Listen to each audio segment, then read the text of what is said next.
Alright, so we have a review here of the Tri-i3 Pro. This is a IM by Tri-Audio, and it is a 1 dynamic, 1 DD, 1 BA hybrid IEM. And this IEM is kind of interesting, not only in the driver config, but in the sound. We're going to get into that right now. First things first, the packaging is reflective, but you can't really see it on camera very well, and it's space themed, again. I just reviewed the Galileo before this, and so that's kind of weird. A weird coincidence. Anyway, so let's put that to the side. Like, it's just black box. Shake that open. Come on. There we go. Tri-Audio really likes their large boxes, don't they? And this was hard to take out even the first time. I'll take those later. So this case here is the standard Tri case. You get a lot of IEMs come with this case. I like this case. It's very well sized for your pocket, yet still protective. So it's still not in my favorite, but it's still pretty good. I like it. Good case. Cable. Get into that in a second. And let's take these IEMs out. I'm gonna take out this because you also get a little booklet at the bottom.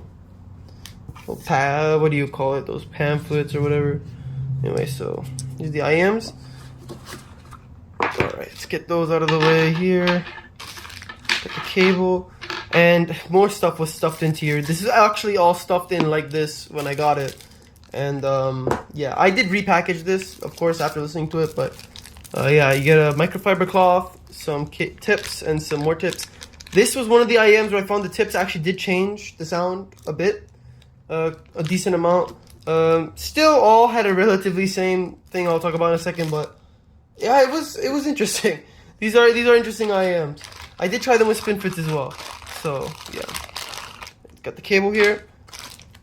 Move all this out of the screen. All right, so here's the IEMs themselves. They're very reflective. My God, I can't. It's really hard to get reflective stuff to look good on camera. Trust. I get a nice look on my face there. No, but so here's the IEMs. It got this really nice, like, I don't know, curve. I really like the way this looks. I really like the design on these. And they're very comfortable for the size. They're actually pretty big, which makes sense for the driver config. You need a lot of space for that. And they made it very comfortable. I don't know. Very, very reflective. You can see my phone recording and everything. But yeah, anyway, let's go on with it. But they're very nicely built, very sturdy feeling. You can like really feel they're really durable. So that's really good. I like the way they feel. They're cold to the touch, you know, metal IEMs. Here's the cable. Pretty standard. I wouldn't say it's my favorite cable, but it's not bad. I mean, it's kind of like cheapish, which you can see in the things like that, but it's not like a garbage cable. Like the one that came with the Hexa wasn't very great. But this one's good.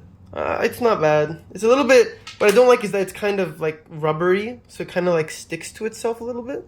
But the weave is nice. It does stay relatively straight for like a stock cable. And yeah, it's a good cable. Okay, sound. Let's get the sound. Hurry up, right? Well, man, you can see my face through these. Reflective. But these are really weird sounding. These are actually the IEMs I had to take the least amount of time to listen to before getting an opinion on it, because I knew what it was doing, why it sounded weird, but it still sounds weird. So I'm gonna bring in the some IEMs in the price range. Got the Meteor here. We got the Hexa. I put the Galileo back in the box, but I can talk about that in a bit. But it's not really something I want to compare with anymore. So we're just gonna talk about these two because I like these IEMs more. So this IEM man, it's hard to explain this really. So it sounds like the IEM is fighting with itself. I know that sounds stupid, but look, like the dynamic driver is pretty like prevalent sounding. Like the bass coming from the dynamic is strong, like really strong. But at the same time, the mid-range is also strong and forward. So you kind of hear, and you can hear the difference in timbre between the dynamic and the planar. And they kind of like are like trying to, it sounds like they're trying to be louder than each other. It's really weird. And but in the end, the highs suffer. Oh God, it actually just fell off the table. Are you serious? Okay. Well, yeah. It kind of sounds like it's like it doesn't sound like it was balanced. Like it's Zero Reviews said something about these before I recorded this. When I watched this, see like what are other people's opinions of this weirdness. He said that it sounds like each driver is doing its own thing, and I hear that definitely. But it's for me. He liked it. I don't like it. It sounds like the person who tuned it didn't make it coherent. It's not coherent. They don't work together. They work against each other, really. Like the bass sounds great standalone. The dynamic sounds excellent. I really like the way the bass sounds on these. The mid-range sounds clear, detailed, focused. Like you really in your like forward but not too forward, great sounding. Excellent. But they're like fighting for what's the most prevalent. Like the bass will be louder in one part of the song by a long shot, and the mid-range will sometimes be way forward, and the bass will be behind it. It doesn't sound right. It sounds weird, but it doesn't sound bad. It's like unique. It's very unique. I would recommend this as your only IM. I'll say that as well. Like if you only have one IM, listen to all your music. This is not good for that because you're gonna be confused on what your songs are supposed to sound like, or at least relatively sound like.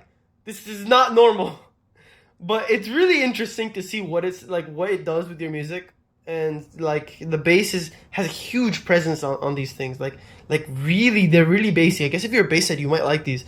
While the mid range is not like drowned out, again, it's like they're fighting for slot because it doesn't sound balanced either. It's not flat. The highs are highly recessed, in my opinion, on these. Like the highs are kind of really like rolled off.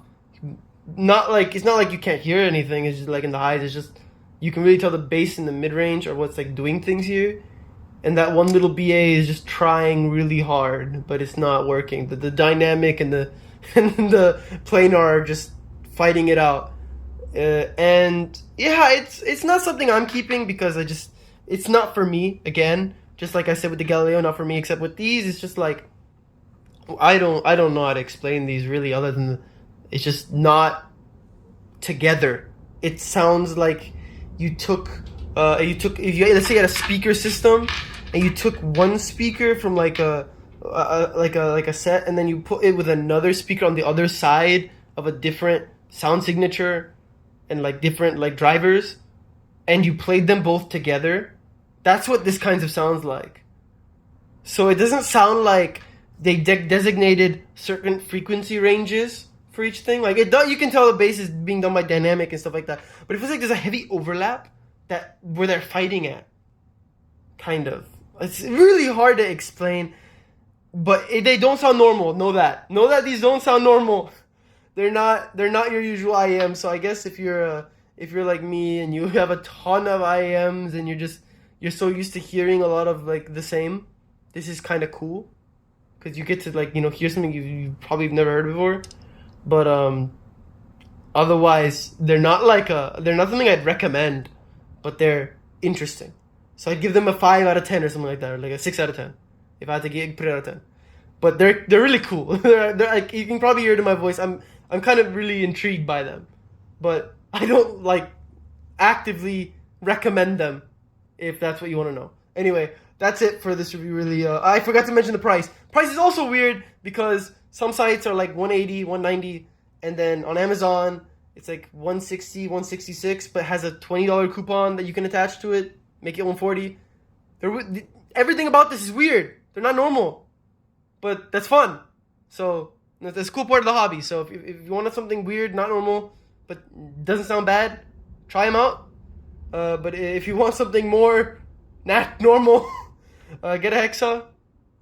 I'd say these have more detail and just overall are more technically proficient than the Hexa, but the Hexa is better tuned. Yeah, let me actually talk about those two things. I say actually the bass is stronger on this than on this, but the highs are done so much better on this. Mid range is better on this, but again these are weird. So if you want something normal and you want high bass, this is it. Normal with strong bass, try Meteors. Pretty either mid range focused or kind of neutral. Hexa, and normal. Man, this, I don't know, it's not focusing. There we go. Anyway, yeah, that's that. I think I covered everything for this IEM. See you next one. Thanks for watching. See ya.